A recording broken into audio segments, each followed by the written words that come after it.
ఆంధ్రప్రదేశ్ రాష్ట్రంలో Indian national Congress, భారత జాతీయ కాంగ్రెస్ ప్రభుత్వాన్ని ఏర్పాటు చేయబోతా ఉంది. 175 సీట్లకు గాను దాదాపు 130 సీట్లు రావడం ఖాయం కాంగ్రెస్ పార్టీకి. 25 లోక్సభ స్థానాల్లో దాదాపు 20 సీట్లు రావడం ఖాయం. కారణం ఏంటి? ప్రజల్లో సడన్ గా మార్పు కనిపిస్తా ఉంది. సడన్ గా, ఈ మధ్యలో లేదు, సడన్ గా కనిపిస్తా ఉంది. కళ్ళల్లో నీళ్లు వస్తున్నాయి మాట్లాడేటప్పుడు వాళ్ళు. నేను అడిగాను, దాదాపుగా చాలా దగ్గరలో, ఇది ఒక్క తిరుపతి కాదు, ఇచ్చాపురం నుంచి చిత్తూరు వరకు చాలా దగ్గరలో అడిగాను, ఏమి ఇంత మార్పు వచ్చింది అని అంటే వాళ్ళు స్పష్టంగా చెప్పుకొచ్చారు, మాకు కాంగ్రెస్ ప్రభుత్వం కావాలి అని. నేను అడిగాను వాళ్ళని, ఏమి ఈ ప్రభుత్వం ఏమి అని అంటే, మేము ఆశించింది దొరకలేదు, మేము అభివృద్ధి కాలేదు, మేము కోరుకున్నది ఇళ్ళు, మేము కోరుకున్నది మా బిడ్డలకు ఉద్యోగాలు, మేము కోరుకున్నది మరి తహసీల్దార్ ఆఫీసు, పోలీస్ స్టేషన్ పోతే ఆదరణ, ఇది కోల్పోయాము గత 10 సంవత్సరాలుగా అని వాళ్ళు చాలా స్పష్టంగా చెప్పారు. నేను నిన్న మొన్నటి దాకా అనుకున్నాను, ఈ పోటీ మరి ప్రాంతీయ పార్టీల మధ్య ఉందేమోనని. ప్రాంతీయ పార్టీల మధ్య లేదు, చాలా భిన్నంగా ఉంది. ఈరోజు ఆంధ్రప్రదేశ్ రాష్ట్రం ఖచ్చితంగా 130 స్థానాలకు తక్కువ లేకుండా ఆంధ్రప్రదేశ్ రాష్ట్రంలో కాంగ్రెస్ పార్టీ ప్రభుత్వాన్ని ఏర్పాటు చేయడం ఖాయం ఖాయం ఖాయం. మరి 1978 పరిస్థితులు ఈరోజు ఆంధ్రప్రదేశ్ రాష్ట్రంలో కనిపిస్తా ఉన్నాయి. ఆ రోజు పరిస్థితులు, ఈ రోజు పరిస్థితులు రెండు నేను చూశాను. 78లో చంద్రబాబు చంద్రగిరి నుంచి పోటీ చేసిన రోజు ఈ రోజు కనిపిస్తా ఉంది. నేను చాలాసార్లు చెప్పడం జరిగింది, 1994లో అసెంబ్లీ ఎన్నికలు జరిగే ముందు పివి నరసింహారావు గారు నన్ను అడిగారు, ఎన్ని సీట్లు వస్తాయి 294 కంటే. నేను చెప్పాను 23 వస్తాయని చెప్పాను, 26 వచ్చాయి. 1996లో నన్ను అడిగాడు, నాకు టికెట్ కూడా పిలిచి, రోసయ్య ద్వారా పిలిచి ప్రధానమంత్రి గారు పద్మావతి గెస్ట్ హౌస్ లో నన్ను అడిగారు, ఎన్ని వస్తాయి సాధారణ ఎన్నికల్లోనంటే నేను చెప్పాను ఆయనకి 130 సీట్లు వస్తాయని.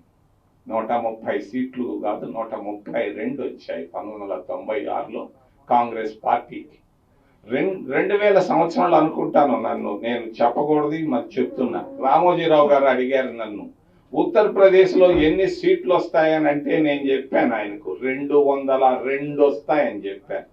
203 సీట్లు వచ్చాయి ఆ రోజు.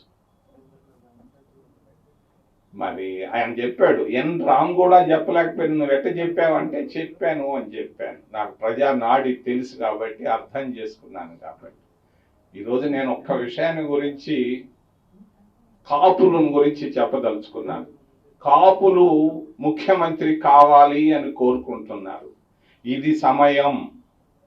కాపు ముఖ్యమంత్రి కావాలంటే ఇది చాలా చాలా చాలా పవిత్రమైనటువంటి సమయం. దీన్ని వేస్ట్ చేయకూడదని తెలియజేస్తూ, చిరంజీవి గారిని నేను తిరుపతి అసెంబ్లీ స్థానం నుంచి పోటీ చేయమని నేను ఆయన అడుగుతున్నాను మీ ద్వారా. తప్పకుండా ఆయన గెలుస్తాడు. కాంగ్రెస్ పార్టీ తరఫున ఆయన పోటీ చేస్తే గెలవడం, కనీసం 50,000 ఓట్లు తక్కువ లేకుండా నేను ఇక్కడ ఉండి ఆయన తిరగాల్సిన పని కూడా లేదు. నామినేషన్ వేసి వెళ్ళిపోతే ఆయన గెలవడం ఖాయం. గెలిచిన తర్వాత ఆయన ముఖ్యమంత్రిని కూడా చేయడం ఖాయం అని నేను తెలియజేస్తున్నాను. చిరంజీవిని నేను ఆహ్వానిస్తున్నాను. సినిమాల్లో తిరుగుండొచ్చు, ఏమైనా చేయొచ్చు, కానీ ఇది రాజకీయంగా చాలా ముఖ్యమైన సమయం. రాబోయేటువంటి నెల రోజుల్లో చిరంజీవి గారిని నేను హృదయపూర్వకంగా తల వంచి నేను తెలియజేస్తున్నాను. చిరంజీవి గారిని తిరుపతి నుంచి అసెంబ్లీకి పోటీ చేయమని, ముఖ్యమంత్రి అవడం ఖాయమని తెలియజేస్తున్నాను. కాపులు నిర్ణయం తీసుకోవచ్చు. కాపులు ఏ విధమైనటువంటి నిర్ణయమైనా తీసుకోవచ్చు. ఇది మహద్భాగ్యం, మహత్కరమైనటువంటి సమయం. ఈ సమయం కాపులు తప్పితే మళ్ళా ఇక 10-20 ఏళ్ళు లోపల రాకపోవచ్చు అని తెలియజేస్తున్నాను. చిరంజీవి గారిని పోటీ చేయమంటూ కాకినాడ నుంచి సీతారాం ఏచూరిని పోటీ చేయమని నేను అడుగుతున్నాను. ఒకసారి మాట్లాడాను ఆయనతో. కాకినాడ లోక్సభ నుంచి సీతారాం ఏచూరి గారిని పోటీ చేయమని మీ ద్వారా నేను అడుగుతున్నాను. మరి అంతేకాకుండా నారాయణ గారు, సిపిఐలో ఉన్న నారాయణని నగిరి అసెంబ్లీ నియోజకవర్గానికి పోటీ చేయమని నేను అడుగుతున్నాను. వాళ్ళు అవునొచ్చు కావనొచ్చు, నేను పత్రికా మూలకంగా మిమ్మల్ని అందరినీ వాళ్ళకి తెలియజేస్తున్నాను. ఖచ్చితంగా కాంగ్రెస్ పార్టీ అధికారంలోకి రావడం ఖాయం ఖాయం ఖాయం. ప్రజల్లో గొప్ప మార్పు కనిపిస్తాం. అంతకుముందు లేదు, సడన్ గా ఎందుకు వచ్చిందో అనేది. మరి ఇందిరాగాంధీ ఇందిరా గాంధీ ఇందిరా గాంధీ ఇందిరా గాంధీ అంటున్నారు. ఇందిరమ్మ రాజ్యం కావాలంటున్నారు. కాంగ్రెస్ ప్రభుత్వం రావాలని కోరుకుంటున్నారు ప్రజలు.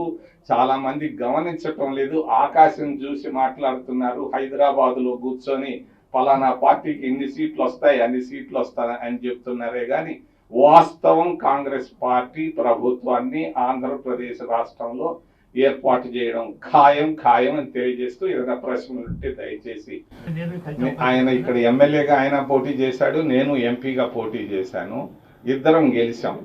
మరి ఆ చొరవతో నేను కాపుల నుంచి చాలా ఫోన్లు వస్తున్నాయి. మమ్మల్ని మీరు చెప్తూ వచ్చారు ముఖ్యమంత్రి చేస్తామని, ఏమి మీరు సైలెంట్ గా ఉన్నారని. అవకాశం రాలేదు, అవకాశం వచ్చింది కాబట్టి కాపుల ముందు నేను పెడుతున్నాను.